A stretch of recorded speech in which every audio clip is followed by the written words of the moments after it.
Syederalun, warga Kecamatan Kawai 16 Aceh Barat heboh dengan penemuan tanaman langka.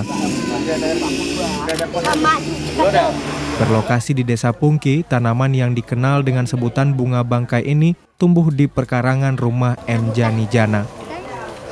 Memiliki nama latin Amor Popalus titanum, kehadiran tanaman langka ini pun heboh.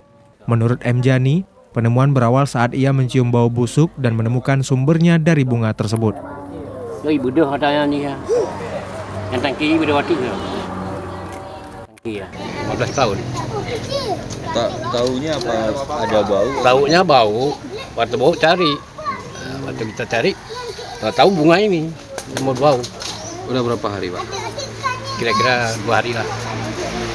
Ini setelah tahu ini apa ramai orang yang lihat atau nggak pernah ada bunga ini? Selama ini di kampung ini ada nggak? Nggak ada. Dapat ini bibitnya dapat dari mana? Di hutan. Hutan di daerah sini, Pak. Di daerah sini. Lalu kenapa Bapak Ya kita sebagai apa untuk menanam itu bibit-bibit yang apa itu? Aneh. Nah, ya. Itu aja. Berarti baru pertama kali nih, Pak ya? Iya, berbunga inilah pertama kali. Tapi nggak tahu Pak ya kalau itu bunga rafflesia ya? Belum. Nggak tahu, kita pernah orang cerita. Nggak tahu ini bunga apa? Langka. Setahu Bapak ini bunga apa? Setahu saya nggak tahu bunganya bunga apa. Ini cerita orang, ini bunga langka. Oh, batang langka, gitu aja dibilang sama orang.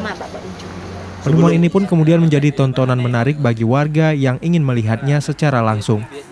Bunga bangkai sendiri bermarga suku talas-talasan, di mana pertumbuhan bunga dan daunnya tumbuh secara bergantian. Tinggi bunga ini bisa mencapai 4 meter dan lebar 1,5 meter. Sementara proses mekar bunga berbau busuk ini biasanya akan berlangsung selama 7 hari dan kemudian kembali layu. Dari Melabuh, Rizwan, Serambi On TV.